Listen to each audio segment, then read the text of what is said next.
Bismillahirrahmanirrahim. Hello again and again. Hello les fanophiles. Donc, on va continuer notre série de cours concernant l'électrocardiogramme. Et on va parler aujourd'hui de comment on calcule l'axe dans le CG. Donc, pour calculer l'axe, l'histoire de l'axe qui tout le temps pose des problèmes chez les étudiants. Donc, on a plusieurs méthodes pour calculer l'axe. On va parler de deux méthodes, le plus pratique et le plus utilisé, le plus facile. Donc première méthode, c'est avant de commencer, c'est le triaxe de Bailey, appelé double triaxe de Bailey. Donc il faut savoir, donc il faut regarder les anciennes vidéos. On va parler des dérivations. On a le D1, c'est à peu près à l'angle 0. On a le D2 60 degrés, le D3 120 degrés. D3 120 degrés. On a parlé que l'AVL ici c'est moins 30, l'AVR c'est moins 150 et l'AVF c'est plus 90. Donc c'est ça sont le triaxe de Bailey. Donc il faut faire ce triaxe ou bien apprendre ce triaxe par cœur. Donc de moins 30 jusqu'à plus 100, jusqu'à là plus 100, jusqu'à 90 plus 100. Donc c'est le normal axe. C'est de moins 30 jusqu'à plus 100. Donc ça c'est le normal axe. Donc c'est le normal. Donc de moins 30 jusqu'à 100. Après dans cet intervalle de moins 30 jusqu'à moins 90, de moins 30 jusqu'à le moins 90, c'est le gauche. C'est le left axe deviation. Left axe deviation appelé déviation, l'axe dévié à gauche. Donc dans cette mesure de moins 30 jusqu'à moins 150. De 100 jusqu'à 180, donc ça, dans cette région de 100 jusqu'à 180, donc c'est le right axe deviation, c'est-à-dire l'axe dévié à droite. Donc l'axe dévié à droite ici, l'axe dévié à gauche ici. Et donc dans cette région de moins 90 jusqu'à moins 90 jusqu'à moins 180, donc c'est l'extrême. Les extrêmes sont rarement voir un cœur qui dévie totalement vers l'extrême. Donc le normal, on a dit de moins 30 jusqu'à plus 90.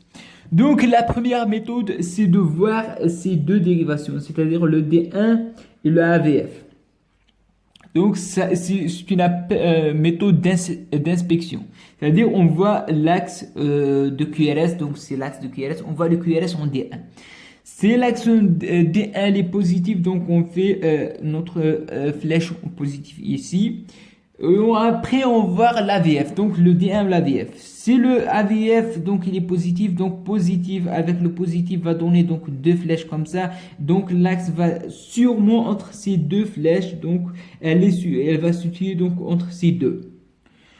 Contrairement, c'est le D1 elle est positif et l'AVF elle est vers l'arrière, c'est-à-dire négatif. Donc l'axe elle va se situer vers là. Donc surtout elle est AVF plus négatif en AVF, proche de l'AVF ici.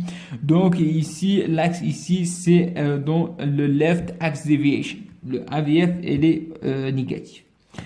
Contrairement c'est le D1 elle est négatif, le AVF est positif. Donc D1 négatif c'est vers là et AVF elle est positif, donc elle va être dans ce sens, donc c'est le right axe deviation, c'est-à-dire l'axe dévié à droite.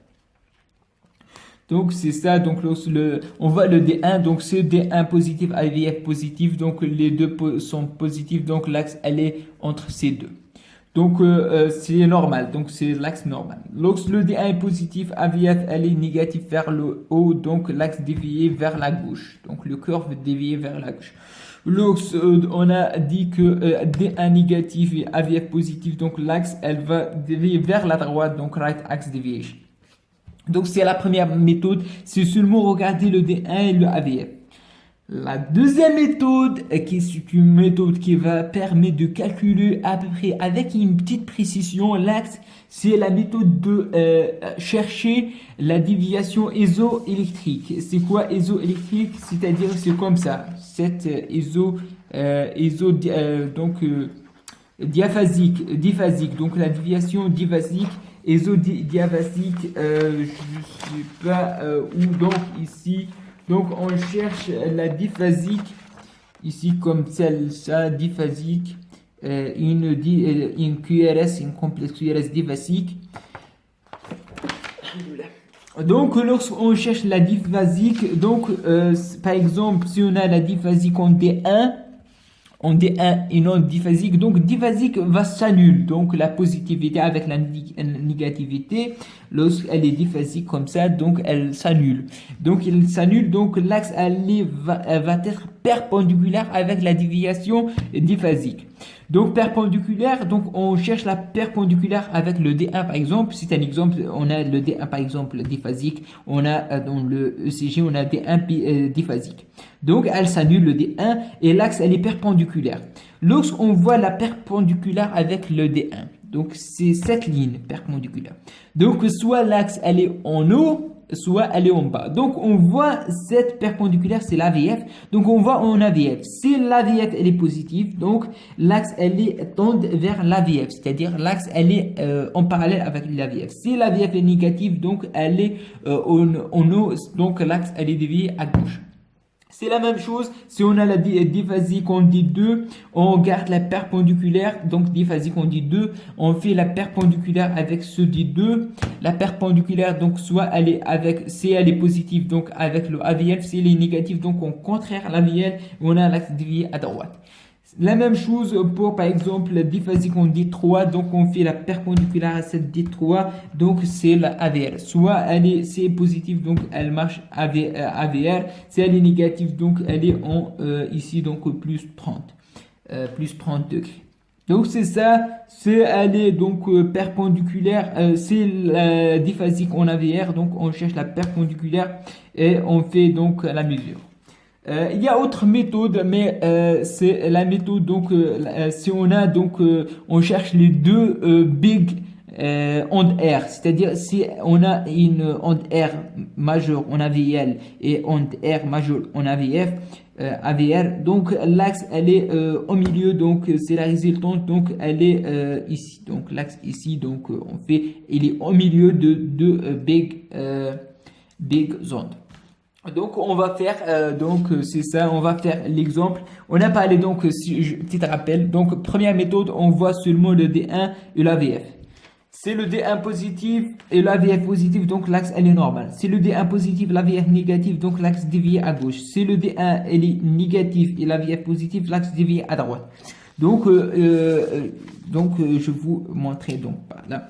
Donc on met le D1 ici, le D1 ici et l'AVF ici. Donc, c'est la méthode la plus simple.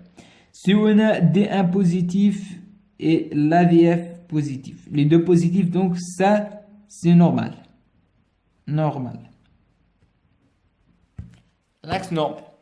Si on a donc le D1 négatif, donc le D1 négatif, l'AVF positif, donc l'AVF positif. Donc on voit que les deux il fait donc applaudissement, c'est-à-dire elle serre les mains les unes avec l'autre. En islam, on serre les mains avec la droite. Donc en islam, on serre les mains, donc on embrasse par la droite. Donc c'est l'axe dévié à droite. Donc si on a si on a contraire donc l'une qui est donc le D1 donc qui est négatif, donc le D1 qui est positif, donc D1 positif, donc le D1 il est positif et l'AVF il est négatif, donc on voit quand les deux ils s'éloignent. Donc, il s'éloigne beaucoup. Donc, ce qu'on appelle donc la gauche. La gauche. Donc, اليمين اليسار متطرف. Gauche. Donc, si elle serre les mains, donc on serre par la droite. Donc, lorsqu'elle serre les bisous ici, elle fait un serre de main. Un serre de main. Donc, lorsqu'elle regarde au même sens, donc c'est le mot. Donc, c'est à droite. Lorsqu'elle s'éloigne, donc c'est la gauche. Lorsqu'elle s'éloigne, on s'éloigne, donc on est dans la gauche, l'extrême gauche, donc c'est la gauche. Lorsqu'elle s'éloigne, donc c'est à gauche. C'est pratique, donc ici c'est la même chose. Donc c'est sont donc le D1 toujours D1 en haut et la VF en bas. La VF c'est parce que D1 c'est dans les dérivations latérales, la VF c'est le foot, donc toujours on met la VF en bas. Même dans le CG on a la VF en bas. Lorsqu'elles sont les deux vers le positif, donc c'est normal. Lorsqu'elle s'éloigne, donc l'axe elle est à droite. Lorsqu'elle s'éloigne comme ça, lorsqu'elle serre la main, c'est à droite, ici le mot à droite. Donc lorsqu'elle se sépare, donc c'est gauche. Donc ici, si on a donc, comme j'ai dit, c'est le 2 positif, donc c'est normal. C'est D1 positif et la VF D1 négatif et la VF elle est positive, donc c'est à droite. Donc c'est à droite. Donc c'est à droite D1 positif, D1 positif, D1 négatif et la VF positive. Donc c'est la droite comme j'ai dit. Lorsque le D1 est positif, D1, la VF elle est négative, donc c'est de la gauche. Donc c'est une méthode rapide. Donc comme ça il faut rappeler de ça et rappeler donc ici on a un électrocardiogramme. Donc on voit le D1 ici. Donc je vais augmenter un peu. Donc on voit le D1 ici, il est positif. Donc D1 positif. On voit la VF. La VF ici positif. Donc les deux sont dans positif. Donc positif, positif, positif, positif. Donc c'est normal. Donc normal. Donc c'est on a donc D1 positif vers le haut et le AVF vers le bas, donc l'une vers le haut et l'autre vers le bas, par exemple, comme ça, si on met comme ça, donc si on a comme ça l'une vers le haut et l'autre vers le bas, donc il s'éloigne, donc c'est la gauche, l'extrême gauche. Le D1 vers le bas et le AVF vers le haut, donc D1 vers le bas, par exemple, D1 vers le bas comme ça, donc D1 vers le bas et le AVF vers le haut, donc D1 vers le bas et l'AVF vers le haut. Donc lorsqu'elles sont comme ça, donc elles serrent les mains, elles s'embrassent, donc sont la droite. On embrasse en islam par la droite. Donc c'est la droite. L'axe dévié à droite. Donc ici c'est le D1 vers le haut et l'AVF vers le haut, donc les deux vers le haut, donc c'est l'axe normal. Bien sûr c'est un axe normal parce que c'est un sujet normal. Donc c'est par exemple on m'amuse de chercher la déviation diphasique, la dérivation diphasique. Donc si je cherche la diphasique, donc moi je vois pas bien diphasique, mais si je trouve ça un peu diphasique. Donc ça c'est un peu diphasique. Donc c'est l'AVL. Donc l'AVL, on cherche l'AVL, on va faire la perpendiculaire avec l'AVL. L'AVL, perpendiculaire de l'AVL, c'est bien sûr donc l'AVL ici, perpendiculaire de l'AVL. Ici, on a l'AVL. Donc la perpendiculaire, c'est le D2. Donc perpendiculaire de l'AVL, c'est le D2. Si on a au D2 une plus grande onde positive en D2, donc elle tend vers là. Et sur elle, on ne peut pas avoir dans l'extrême. Donc le D2 sert, donc on cherche le D2, on voit quel est le plus positif, c'est le D2. Donc on voit bien. Donc on a dit qu'on cherche la biphasique, donc elle est AVL bifasique, donc elle s'annule. Donc l'axe elle est perpendiculaire à l'AVL. Et la déviation qui est perpendiculaire avec l'AVL c'est la D2. Et on vérifie que la D2 elle est le plus amplitude, le plus positif. Et c'est vrai, donc l'axe elle est en D2. On dit que l'axe elle est en D2 plus moins 15 degrés parce que une petite variable, donc plus moins 15 degrés, donc elle est en D2. D2 c'est 60, donc plus moins 15 degrés. Et ça. Donc, quel est l'intérêt donc de left heart deviation et donc left axe deviation et right axe deviation? Donc, tout simplement, elle sert à plusieurs choses.